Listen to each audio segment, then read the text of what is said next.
Ladies and gentlemen, the panel will focus on designing retail that thrives with smart cities, mixed-use developments for a 24/7 lifestyle of a consumer, or a shopping center which serves its primary purpose of a hangout zone. We have a star-studded panel that will take us through this and keep us riveted with attention over the next hour or so. Please put your hands together and welcome each of them on stage. Thank you.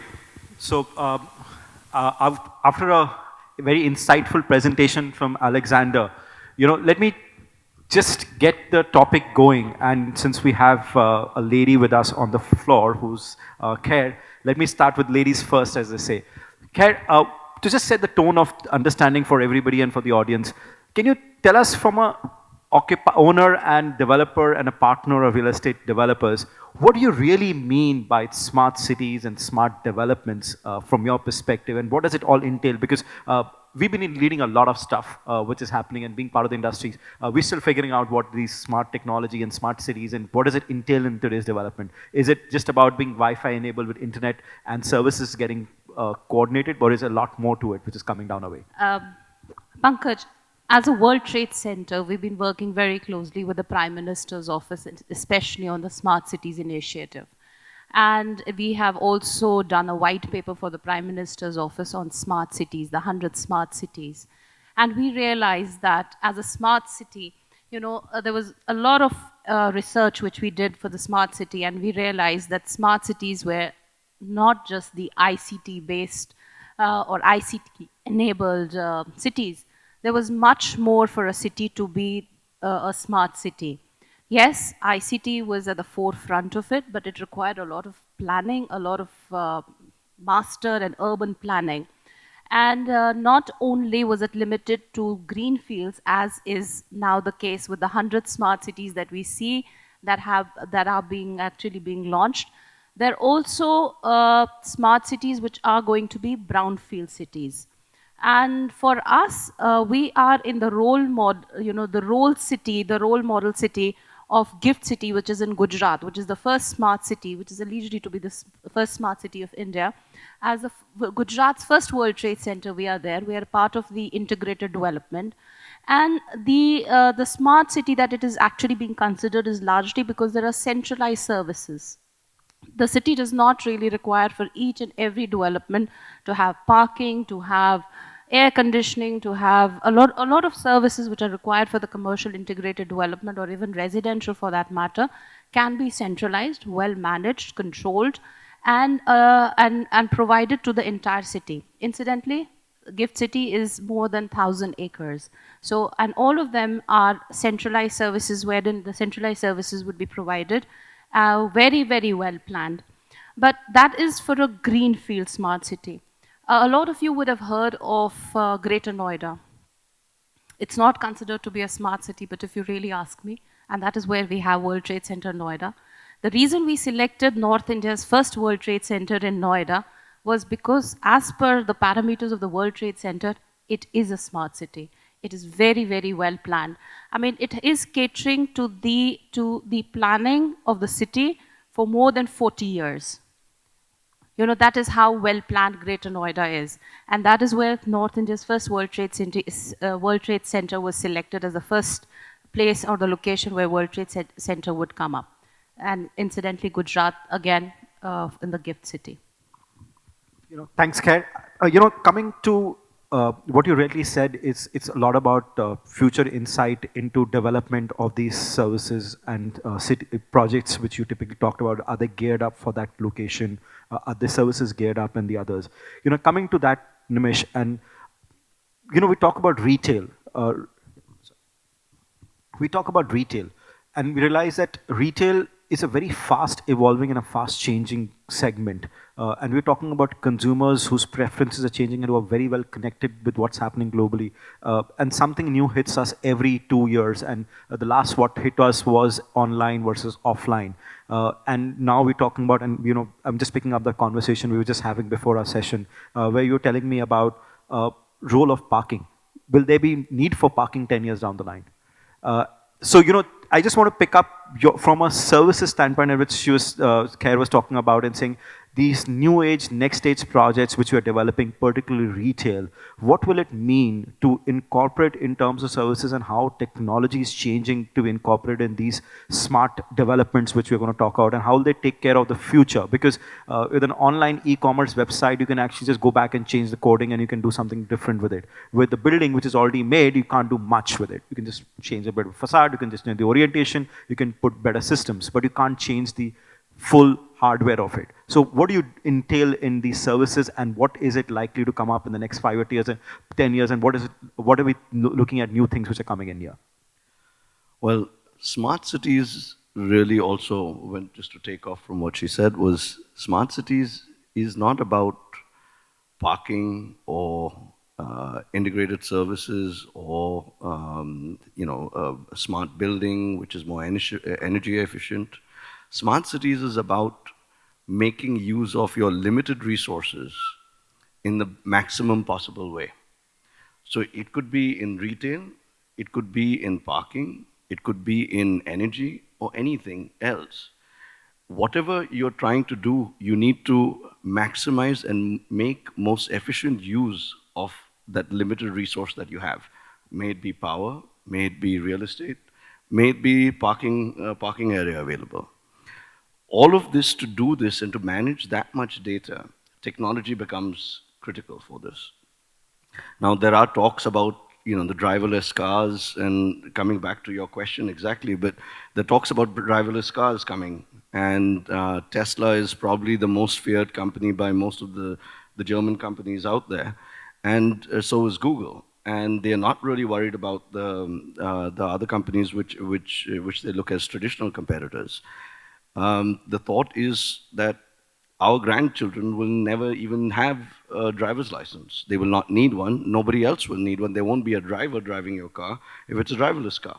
There's no efficiency in driving to a location, finding a parking spot or reserving it before.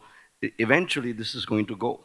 It's how quickly is this going to happen? And what do we need to do to plan for it? So if I'm actually making a mall, do I keep a provision today? Technology may be still developing and saying, most of the time when we enter a mall today, it's all about manual intervention. The maximum you just reached is you can press the button and take the parking slip, and you've eliminated the manpower there in somewhat cases. But at peak times in India, we do get frustrated, and at times it doesn't work, or it's too much of overload as well. But do you think in 5 years' time, there could be absolutely that I could, before going to the mall, I actually could check if there is parking slot available, or I could pre-book my parking slot because I have a movie at 3 p.m. and get in and get my parking slot? That's going to be available in the next few months at BKC. With the Smart BKC project, which is a brownfield project. And what is this about? And it gives you the ability for the technology which we are providing along with Cisco and Tech Mahindra is there's a platform which allows a citizen to open a citizen's app, avail of a number of services, parking being just one small piece of it. Now, if you are going for a meeting at some location somewhere, you have the ability to park, to reserve your spot, both on the street with individual sensor bays, as well as off street. Now, we're not, in the Indian environment, you cannot get rid of the manual intervention. So yes, there's going to be still manual intervention there, but you have the ability to use technology to make your life a little bit better, to save that much more time, to use that much less fuel, to get to the location which you need to go to at that particular time. And eventually that's not only going to translate for parking, but it will translate to all your resources which are there. Coming to you, Zubin, and really, as the CEO of Bentel, I'm sure you're involved in a lot of the retail projects. And we've seen that retail projects have really changed and fast evolving in a country like India as well. From just being shopping spaces of providing brick and mortar to retailers, because we're not creating any more high streets, to now creating a earlier which was very hardware driven. Now we've seen the malls are being a lot more software driven, because they're saying the retailers will come. It's not a question of getting the right retailer in it. Most of the malls have similar set of retailers. If you pick up probably top 20 malls, the same H&M, Zara's, and a PVR or an Inox and a Spar, or it will be a Spar or a Big Bazaar or one of those with a KFC and the others. But what is becoming a big differentiating factor, particularly with mixed-use developments coming in, is the design orientation changing and the customer preferences changing, which you're incorporating in the design which is coming into these shopping centers to make them as relevant as possible and new age as possible, because we're not seeing retail alone being developed today. We're talking about a retail mall with a hotel and service apartments and an office on top in one building itself, and all packed. It's like a big sandwich which we are making there. But all the four people who are going to use that, actually that space could be very different at some point in time, because the office occupier is very different from a hotel occupier and from a retail occupier. Is there science which has changed to develop these, or is there something which we're doing more to make this more work cohesively more? Because is that the way forward, or is it standalone properties which are going to continue to still come in also? There's a lot of questions in there, Pankaj. I've forgotten the first one. No. Yeah, we are seeing things change, you know, very much so. In terms of our work order alone, you know, it's all about mixed-use developments. The clients are coming to us to look at the retail model and look at it in a very different way, and you do. Once you've got other buildings sort of in the vicinity of each other and talking to each other, you have to make sure that the language that is communicated, or the final message, works for all, but is universal. And it's very challenging, and infrastructure, good infrastructure and working infrastructure is fundamental to mixed-use developments. And as Mr. Rowe will tell us, you know, it's essential as that new infrastructure develops that we create high-density nodes along this investment. You know, I think people now want to live, work, and play. We've all, heard that adage. You know, it's, they were doing it, I think, in Europe 10, 15 years ago. I think there's a whole complex set of challenges and values that India has. I mean, I've been here 1.5 years, but the longer I live here, the more complicated it gets. You know, I think it's very, very difficult to streamline and data source India, because, you know, this incredible country varies so much from north, south, west, east. But with malls themselves, you know, it's very interesting. The death of suburbia, for example, in the West in the 60s when they first started in America and Australia, was lack of infrastructure. The promise then was people moving out of a city, out of cramped conditions. They were still dirty and polluted back then. So the promise of fresh air and free space was a dream promised. But with poor infrastructure, it's meaningless. And it kills suburbia. It killed communities. And now finally we're seeing, over the last 5 years, more people are wanting to come into a city and live in a city than in any time in history. So I think with India, given its population, it's a phenomenal opportunity for all of us, particularly me as a master planner and a designer, to develop, you know, creative solutions of mixed-use developments that tackle the complex issues involved. And as a designer, the more complex it is, the bigger the buzz, you know. And as we begin to see more of these things develop, we'll start learning more about these centers and what they mean. But certainly, it is now about a high street, an organized high street, you know. But very different. Security is an issue in the West, in Europe, you know. Your front door, which you open with a key, is on the high street. You can't do that in India. But you still want the feeling of a mixed-use integrated development that offers you this freedom, you know, and choice, which is ultimately what the consumer wants and what the developer wants, because he's spreading his risk with these different asset classes. Anyway, I've gone on, but I think it's a wonderful opportunity, and this is why I'm in India. Coming to you, Alexander. So we talked about in saying the consumer preferences are changing, but when I saw your presentation, you talked about in saying how do they entice the customer to come to you, actually to come and transact or shop into your store, what's working, what's not working. This is data of a project which has already been developed, and we've seen that, you know, so you can actually do the map, you know, through gather that data. But what about when I'm actually planning that project, in saying when I'm actually planning a large mixed-use integrated development, for example, which say Zubin is designing, which has got a retail and it's got residences and the others. Can we actually use analytics to tell us who the consumer or what the behaving pattern of shopping will be in that center, or will the resident of that building, how frequently will he want to come down, what will he come and likely to come and shop for, and stuff like that? Does analytics can get us that data beforehand itself before I get into a planning stage with Zubin? So unfortunately, we are not able to predict the future. I want to, but assuming Is there that trends? yeah, that there is a chance. So we know, and talking about retail and retail chains, also for future projects, our data is used. So we take the existing data, understand the patterns, also know how we believe that the behavior gonna change in the future, and based on that data, we can predict also the future. We can build some predictive modelings with different cases, and then based on that, try to take best educated educations based on data and not only on gut feeling. So also for the future, decisions based on data are crucial, but nevertheless, it doesn't avoid that we're gonna make some mistakes.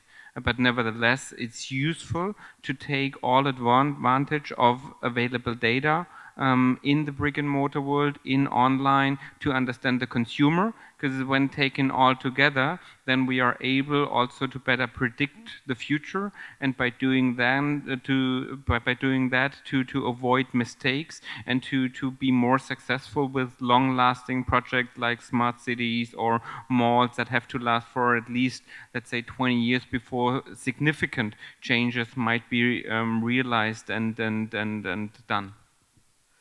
You know, I don't know, somehow all the real estate developers guys are all on one side of mine, on the left-hand side. Coincidentally, I don't know what was planned. I didn't definitely do that. You know, retail 5 years back, Mr. Krishna Rao, is that it was all about, first it was about high streets, then it became a lot about malls. Today, it's all about where your consumer is, you create retail. Today, I remember speaking to Marks and Spencer's, and telling me that one of the best performing stores was in a transit corridor, which is the airport.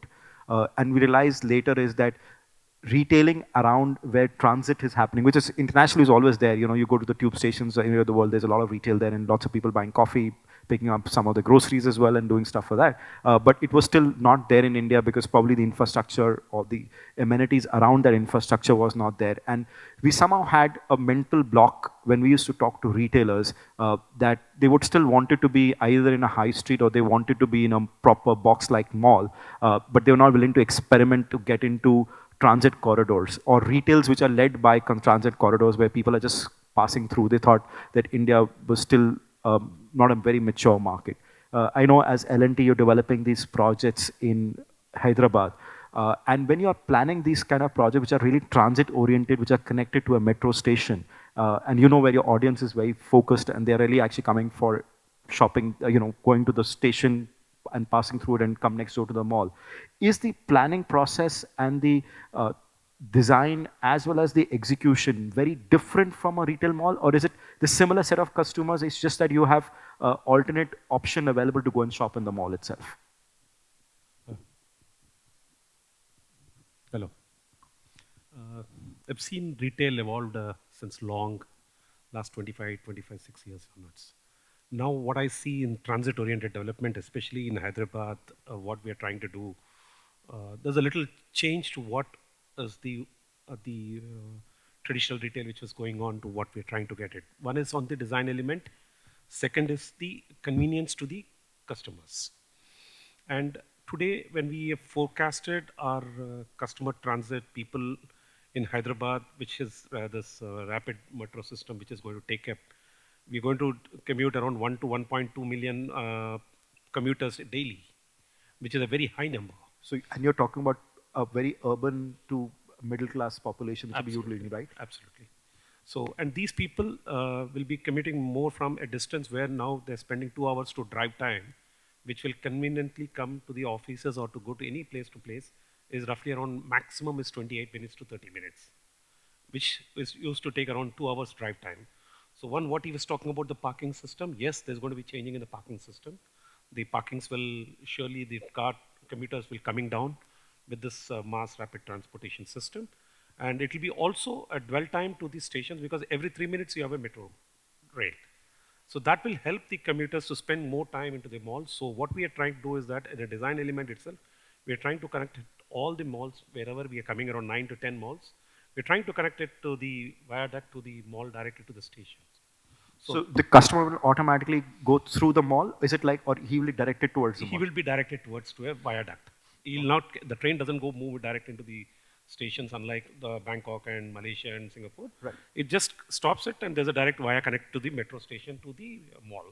So what is happening here also, what we are trying to design is that you have always a premium ground floor, which is always runs in that. When we are connecting the station, it connects in the second floor, which is also becoming a premium floor. Because that's where the majority of the footfall will start coming in. So as from a retailer, the question which I will ask, I'm traditionally a retailer who typically makes space on the ground floor. But in this case, would you suggest me to go to the second floor? No, see, the brand, the main mall entrance and everything is designed accordingly to the ground floor, which is the major. But this is to the convenience of the customers who can have their entertainment, they can have their food, they can have their shopping, and then directly pass on to the station without crossing any road barriers or anything. So this will help them to move their transit times, and also that hassle-free crossing of the roads, all those things will be taken care of. But when you're designing a center like this, was there anything specific which you have to cater in terms of needs, in terms of, because you're typically have shopping bags, you're typically, when you are getting into a car, you can always shop more. But in this case, you're actually going to carry the bag to the thing, or you'll be actually wanting to shop, you have some time available, but you have to go back to office. Would there be provision of concierge services or something like this, which will take care of people to park their stuff? Yeah, those will be the part of operations things, which we will be providing them all those things. Facilities. You know, coming to you, Mukesh, you run 2 successful centers in Mumbai, and one of them has been operational in Andheri for quite some time, and the next state center which came up was in Malad. Tell me, from a future-proof perspective, as we're talking about smart technology and talking about driverless cars coming in, I read about saying the one grocery chain was trying to experiment and putting up in a transit corridor like a metro, a video wall, where you can actually, before going to office, say a consumer is going to office, he's got 5 minutes, he just goes to the video wall, picks and chooses what he wants for his groceries for the day or whatever it might be, punches in, puts in the code, and when can he put up a pickup time, and when he comes back, there is a pickup point, and he can, in the evening, while going back home, pick up his groceries and go back home. So he really doesn't need to go into the mall or to a shopping center or a grocery shopping, or he doesn't need to order online or the others. It's just very convenient. He's got this 5-10 minutes before going to work and 5-10 minutes after coming back from work, and just picks up that. How are we changing our shopping centers, keeping in mind these things which are going to come up, wherein there will be, technology will play a very, very, very big role, apart from the software and the hardware which you're providing? Is there a change which you're anticipating now, or is it still time away? Let me answer this in 2 parts. Currently, the malls which are operating in India, either they are city center or regional centers. TOD just started, I think, maybe the first or second mall in India. What's going to happen later in the later period, you will have smaller malls, maybe something like a strip mall, what you see internationally, maybe 10 to 15,000 square feet, maybe 20,000 square feet, which is more of a convenience store for your daily needs. You may have a grocery store, maybe a salon, or maybe a clinic, or pet shop, or childcare, gift shop, which will be smaller shopping centers to cater to the daily needs of people. Then next you'll go to a city center, which will be a little larger mall, which will cater to not the same neighborhood, or maybe around, maybe radius of 3 or 4 kilometers, maybe around 2.5 or 3 lakh square feet, where people can spend a couple of hours. It'll be a little larger center. You'll have a couple of anchors. You may have an entertainment center, small theater. Then you get into a regional center, which will be a larger center where we expect people to spend almost half a day, which will have complete shopping. You plan your day accordingly. People come there.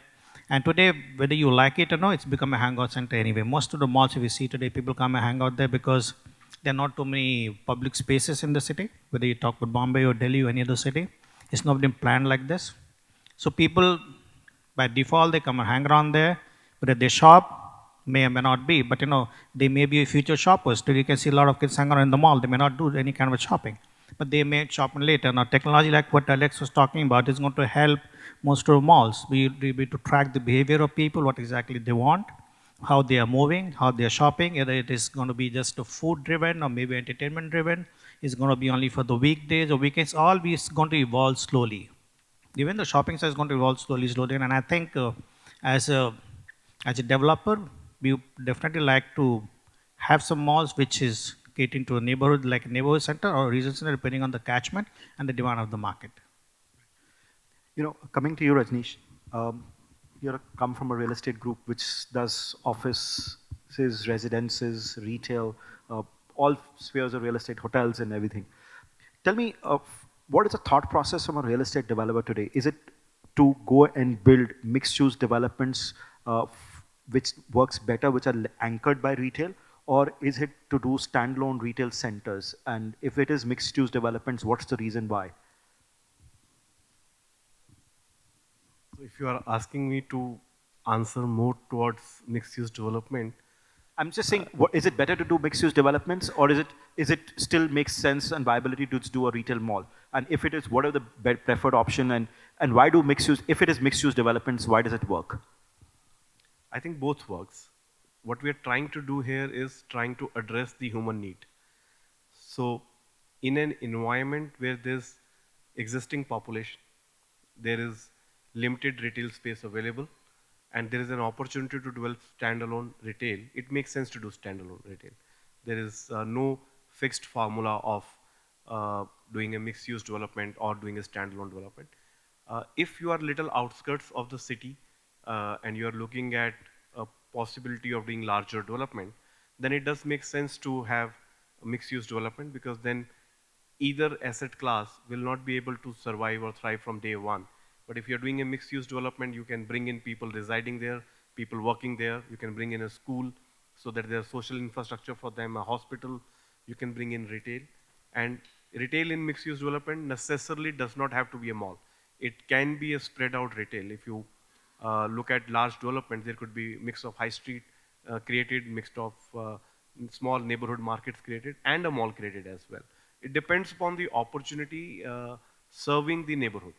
It could be created as a complete city itself if the land parcel is large enough to do that opportunity, or if there's an existing office or residential market and limited retail, it could be a extremely viable standalone retail as well. Coming to you, Sunil, you're talking about when we were standing outside and we were just having a chat, and you mentioned about being part of a large township and creating sizable retail developments is an evolution process. And you've been seeing that with your new mall, that you have to continuously add to it, and it helps to be anchored by a retail mall. And because a lot of townships we've seen today, the new townships we're going to be coming up are all talking about smart townships, which will be connected, where the consumers are going to live there. We're creating workspaces, we're creating retail spaces for them. But from a retail standpoint, does it work very well with being part of a large integrated mixed-use development in terms of a township, or is it still has to be looked at as a standalone development from a retail standpoint? You look at the catchment alone, or is it because that being a township, you have to provide for it as a compulsory, as one of the factors to sell that township? Our personal belief, I mean, we are part of a master layout of 50 acres, wherein Viviana holds 13 acres for its retail development. That 50 acres would never definitely suffice a close to 1 million retail space.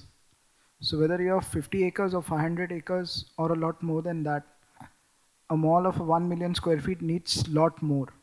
So definitely primary and secondary catchment are there to stay for a mall. Yes, being part of a mixed use development, you have to plan and keep flexibility. Like at the end of second year, we realized with our parking space of 2,200 four-wheeler car parks, which is one of the largest in the city, we would still definitely need more within 5 years. So we went back to the municipal authorities. Over a year, we have been talking to them. And the result is that in next 2.5 years, we might add on a public car park, which would accommodate around about 2,000 four-wheelers at a distance of 2 minutes from the mall, which is part of our master layout. So if you can plan such flexibilities and leave some space, then it helps the retail scenario definitely. Thanks, Subin. Khair, coming to this, since you're talking about new age development, smart, we're talking about mixed use developments. A couple of years back when I used to run the office space business, big multinational occupiers in terms of offices never wanted to be in a building which had a lot of retail down there.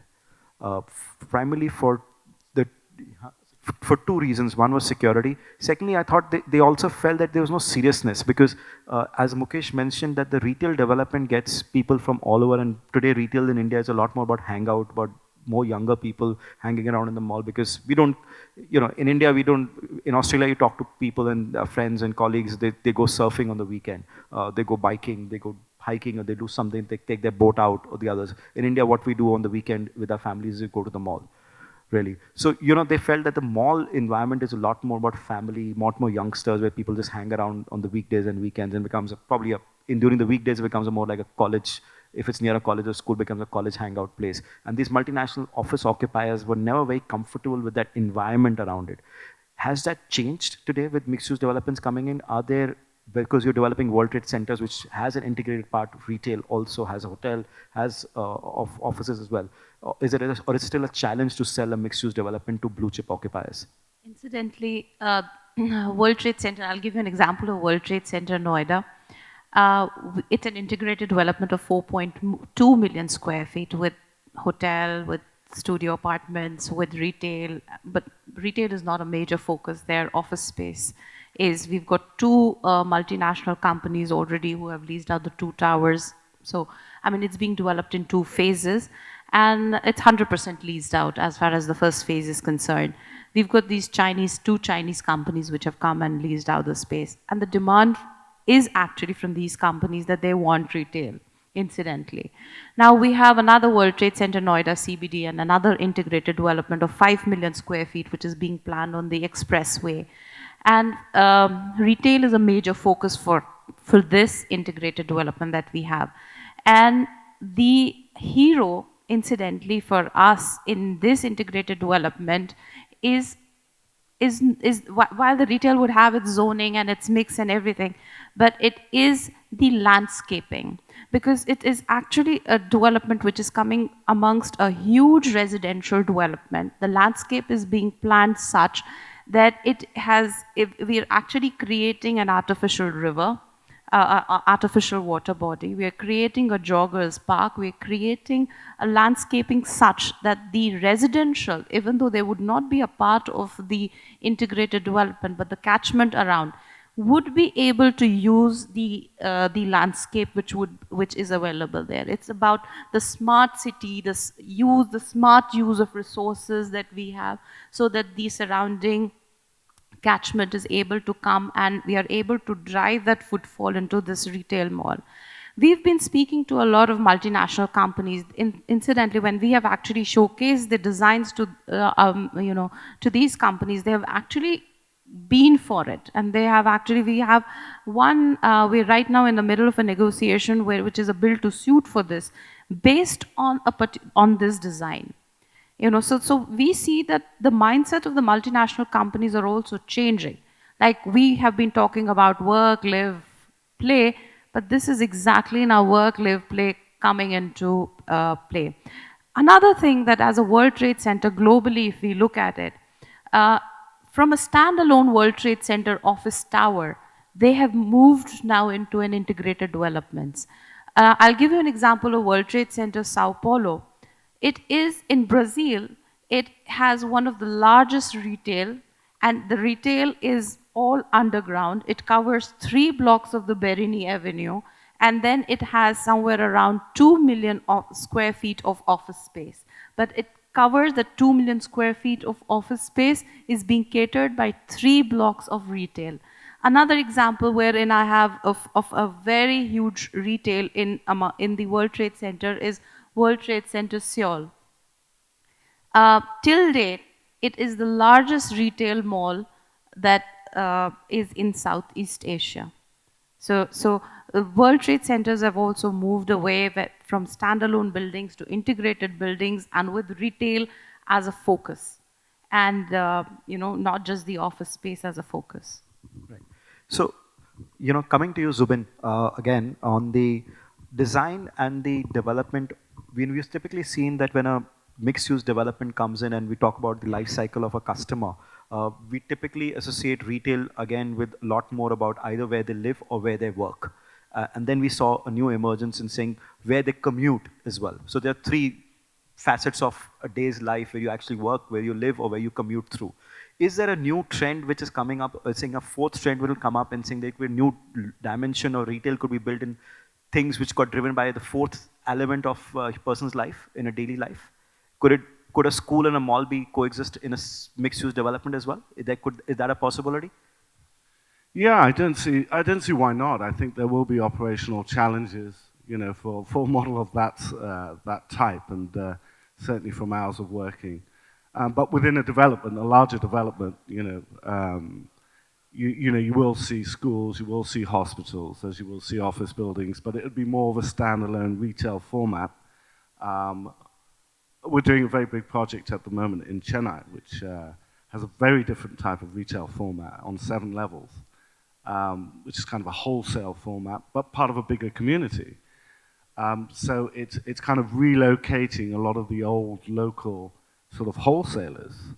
So it's kind of, you know, there's interesting opportunities and formats throughout India, and I think it's going to continue to evolve. You know, obviously it is market driven, but just like anywhere in the world, when we design or first get a brief from our developers, it's driven by demand of commercial or residential, and we see it varying throughout India as we start moving, traveling, working in different places in India. But I think there are sort of, now is a great time to sort of, you know, with the promise of infrastructure and good infrastructure coming to India on multi-levels, is a real time for us to begin to understand how we can create great mixed-use environments, you know, that eventually better the quality of life of people.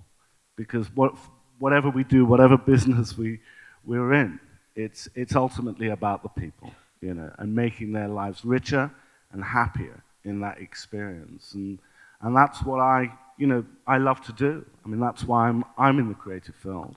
And I think we've all chosen fields which make it easier for, you know, people to streamline their lives. You know, I used to love cooking when I lived in Dubai, because I used to just get down a lift, go onto the promenade when I was living in the marina, go to the local supermarket, get my stuff, be back in 15 minutes, put the stuff on the heat, have a swim, come back, and I'd finish off my food and get up at whenever I needed to go to work the next day. I wouldn't be up till 3 in the morning. Here, it's impossible.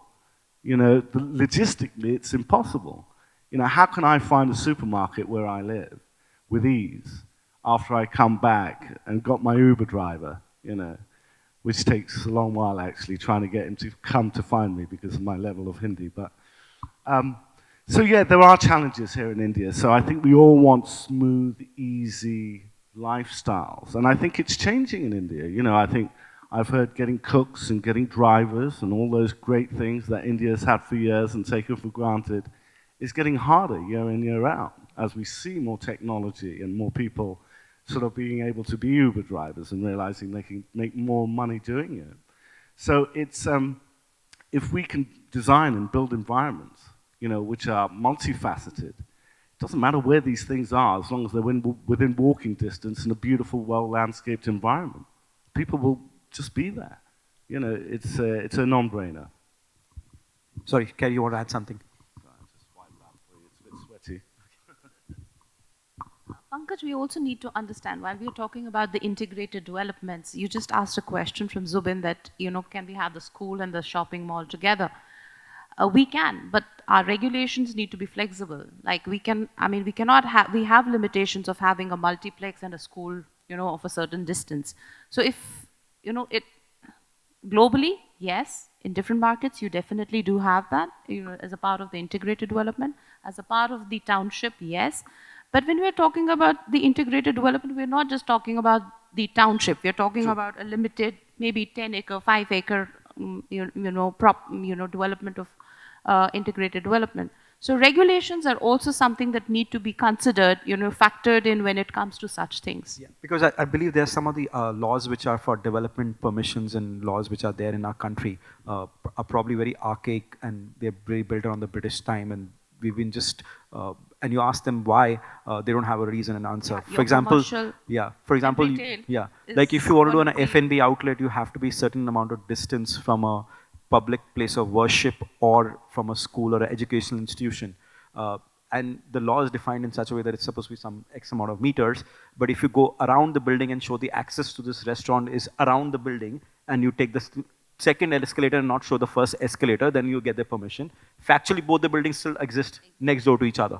So I think, yes, absolutely, planning permissions is something which is also archaic in our country and difficult.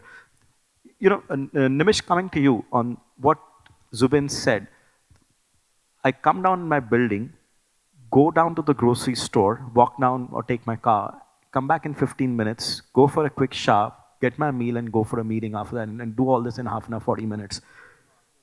And swim as well, and probably do, if in another 15 minutes you can do a lot of stuff around it. In India, getting into a shopping mall, if I just want to buy groceries and want to buy something very quick and get out in half an hour, it probably just takes me half an hour to just get into the parking. And if it's a mixed-use development, it's much more difficult as well. Why so? Why are we not developing when you have technology you're saying is coming in? You have systems, data, you have people, and we are still cheap manpower compared to, because people said you still have cheap manpower to go and actually do manual intervention to help you park and the others. But why are we not planning this? Why is it still getting into a shopping mall means a 4-hour exercise, half an hour to get in, half an hour to get out, and then probably 2-3 hours in the mall? Well, everything comes with a price. And many times, the return on investment is something which developers are looking at and saying, well, my return's not going to maybe come as quickly. And it also comes to some of the things that Alexander said earlier about people taking chances or experimenting. It doesn't happen as often in India. And a little background about myself, I actually own a company called Hindutron Group, which is a 300 crore enterprise. Ski Data is one of our joint ventures. And we've been doing this for 50 years, bringing in technologies which are slightly ahead of their time.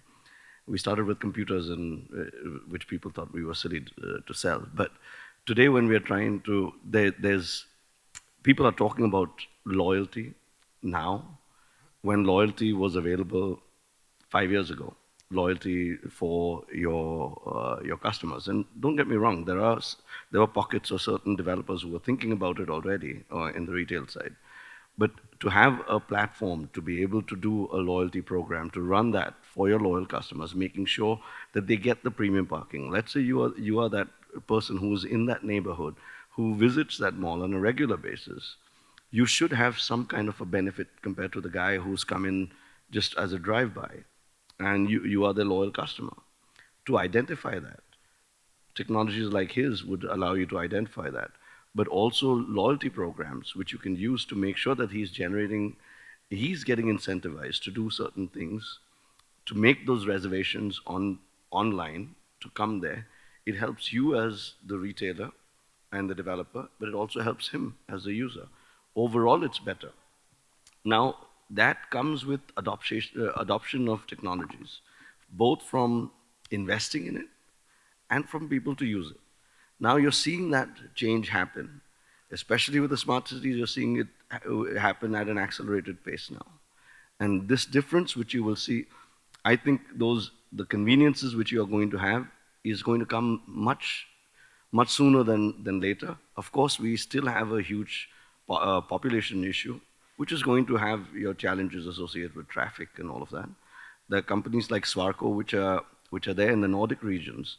They work very closely with Ski Data, where they are doing the entire traffic planning. So your actual car, they look to plan your car going from point A to point B in the most efficient manner and the fastest manner, if you're using cars or your public transportation. And so that's all part of so-called smart cities, but it should have been there, really part of what a citizen should have been expecting from the government anyway. So smart cities is good. I'm happy that it's there, but it's something which we as citizens should be demanding from our government in the first place. You know, Nimish, and I want to pick up this with Rajneesh. Yeah. I just want to say, Yeah. before you ask you a question, I just want to say, I think smart cities is, to my mind, little overhyped. I think we need little more smart thinking. So we have a mixed-use development in Hyderabad. It's part of 110-acre plot. We have 8 or 9 million square feet of office. Forgive my ignorance about the exact size of the IT building there. We have mall there. We have residential tower. We have hotel, 5-star hotel. Now the government regulation says that if you have an SEZ, there is a restriction to people who can enter and cannot enter pass through. So I cannot have a connectivity between my mall and my SEZ, which is just behind it. So thousands of people working in SEZ need to go a different route, take 15 minutes to come to a building, which they can just Hop across. hop across. So, you know, the smart city requires a very, very basic, inclusive, and sustainable thinking before you talk about smart city. You know, I just wanted to add to what. I think I just want to add to what Rajneesh said. I think government of Telangana, which has just come up now recently, has taken a lot of proactives on this. I think a lot of new regulations with IT policies, a lot of things are changing. It's bringing really a transformation in Hyderabad a lot. And as what he mentioned also, we are also coming up with mixed-use development there with a 2 million office space and a 1.5 million of Retail retail space. mall. I mean, that area now, if I look at it next 1-2 years, you'll see a lot of change there. With the policies change there, a lot of things are getting slowly changed. The norms are getting relaxed a little bit with the friendly towards the developer side and to the market and to the requirement of the consumers. So I think this is a positive sign coming up slowly in future. Right. So as reinforcing what Khair said as well, I think it's more on our planning side itself, which we are not trying to incorporate, or the government is not still they're still following very archaic laws, whereas the transformation in the development and the consumerism has happened in a very significant way. We're still following the similar systems, as I said, like rightly said, you cannot serve alcohol in a restaurant which is 100 meters from the mandir, and it's like what has happened in Bihar. I was reading about this train which works, which is at the border of UP and Bihar. The guys get onto the train at 6 o'clock, just go to drink in the UP state and come back. Is it stop people from drinking? No, it's not really. So, I think it's a lot about thinking. Just coming to Mukesh, I think you can pick this question up. You know what Nimish said? Consumers, every time in the malls which we are fighting for, eventually we all know there are 1.3 billion people in this country. So we don't have a problem of footfall. Every mall gives data which has got millions of people coming into the mall. We all were talking about increasing its productivity eventually. We're talking about saying how more can we get people to shop more in our malls. Why not have we adopted smart thing, which we again say, let's use the word smart, is a loyalty program in malls today. And Rajneesh, you hold a couple of malls together, and you also have 2 malls. Why don't we have that your regular customer keeps coming back and shops more in your center, and then going out somewhere else and give him some privileges? See, generally the malls do have this loyalty cards. Does it work all the time? May or may not be. It depends on convenience also. The people who are staying close by, they may come and shop with you, irrespective you're a loyalty card holder or no. See, it's not really directly in proportion to the footfall coming to the mall. You may develop a loyalty card, but it may or may not really work, because this all depends on convenience, the facility what you offer, the brand mix what you have, the tenant mix what you have. It all depends. It depends on many factors. It may be over a period of time it will work, but again you have to give some more time, because mall is still, it's a new industry. Rajesh, coming to you, I'm not saying it's only about a loyalty card or a loyalty program. It is that how do you get the consumer's wallet share or spend, maximize and convert it for your mall if he's particularly living in the same neighborhood and not going to another mall in the same neighborhood? I think the challenge is a little different. It's not about how do you incentivize repeat clientele. Let's take Western suburb in Bombay. We have 3 malls there, Oberoi, Infinity and us. On any given Sunday, between 3 of our malls, we would have 1.5 lakh people visiting us. In a population base around these 3 malls is 30 lakh people. So it is not about can I get more footfall into my mall vis-a-vis his mall. Yeah. So conversion. It's more So the about issue is, can I get, instead of 30 lakh people staying there, can I get, instead of 1.5 lakh, 3 lakh people inspired to come to a mall and do shopping or enjoy life? I think our challenge is different. How do we increase the entire consumption base and the more relevant offering or different kind of offering to get more people out in the mall? So loyalty may work when we have incentivizing selection between one center to the other center. But I think today we can work together, and I think a lot of time the mall community in Bombay, I believe, is much better knitted together. We have much more transparency in sharing data and issues and challenges that we face. A lot of time we have discussed internally, and we never got together to really implement that. That how do we come out with shopping festivals together as mall? There are only 7, 8 malls in Bombay which are relevant and of certain size, and we definitely do not compete with each other. We can because I think the market base is pretty large for everyone. So I think the challenge is here, how do we bring more people out and get them more facility? And a lot of things which hold customer back is infrastructure. The parking space is available, the road space available. Today, if you have one cricket match in one stadium and you get 45,000 people watching it, the whole government machinery is working on that road, on the traffic signal to manage for the 45,000 people. Here, each one of us is getting 60, 70,000 people into the mall, and there is not even one traffic police standing outside the mall saying, be disciplined.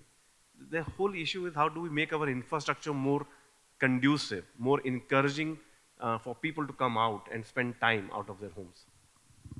Coming to you, Sunil, a very important point which he raised of this 45,000 people who are coming into the mall on a daily basis. What about technology being used to control security? Because the good thing is, fortunately, we've not had any outward incident in the malls yet. But are we geared up as malls to enable, in terms of the next age technology available to cater to the security of 45, 50,000 consumers who are coming in? Because it's very difficult, particularly malls have multiple access points. There are, you have people walking in, you're coming through auto rickshaws, people coming from the mall basements. There are at least 7 or 8 entry and exit points in a mall which you come in. So is there technology available today which is a big play which can actually help build a more secure environment in a mall today? Well, since you raised the question, especially after 26/11, the Taj and the Oberoi attacks, the government machinery is quite well geared up. I'm sure all the malls in Mumbai, Thana, we have every quarterly drills by the QRT team. They have the maps of each of the malls. They know the area ins and outs. What a mall or a private developer can do, there are limitations to that. Yes, safety and security of the premise and the customer is foremost. So we all are geared up. We have our own exercises and drills. Yes, but the backup which was not existing before 26/11 is quite robust. There is a district team in Thane, which is a complete commando unit, which is supported by a Bombay unit, which is again supported by NSG from Delhi. So we are a lot better placed, educated and trained than what we were before. Definitely. Yes. Can you want to add something to it? This is where the smart city centralized services actually comes in play. The security, security is one of the essential requirements, which for any, whether it's an integrated, whether it's an office, whether it's retail. And having these centralized services which are being planned in the in the smart city is the answer for it. Right now we have these retails as standalones or a part of the integrated developments, but then the integrated developments would also have centralized security, which plays a major role. Then smart cities, another thing is the technology, the role of the technology, just like Nimish just mentioned. So we see that efficiency coming in the smart cities and the integrated developments. Right. Alexander, you wanted to add something to that? I just wanted to say, from a consumer standpoint, is there something which you think is specifically which they're looking at? Yeah, we're not looking at specifically, but making use out of that. Because compared to, let's say, 20 years back, we had a lot of standalone retail. So, okay, they are comparing always themselves with themselves. So within one small part. So then mall business came up, and then we've seen, oh, there's some correlation between food and fashion and consumer electronics. Now the smart city is kind of the next logical step to understand the overall behavior of a consumer, because we are able to see, okay, how do they behave during work, where do they go, where do they have their lunch break, all these things. So helping to understand a person's behavior in the offline world, smart cities are great opportunities to learn, to understand, and make best use of it. And by making use of that, meaning improving the experience, the level of convenience, and all these things for each and everybody of us. So it's a great opportunity, but we have to take that opportunity. And I think, as always with new concepts, the crucial step is that it needs someone or several ones who take the first step. And for sure, the first smart cities won't be, after 5 years, the best performing ones. But nevertheless, we have to thank God that there have been some people to take the risk to get started. Because each and everybody of us gonna take a huge profit out of that. Perfect. Thank you, Alexander. Thank you. Thank you very much for the panelists for their insightful thoughts. It was an enjoyable session. Thanks very much.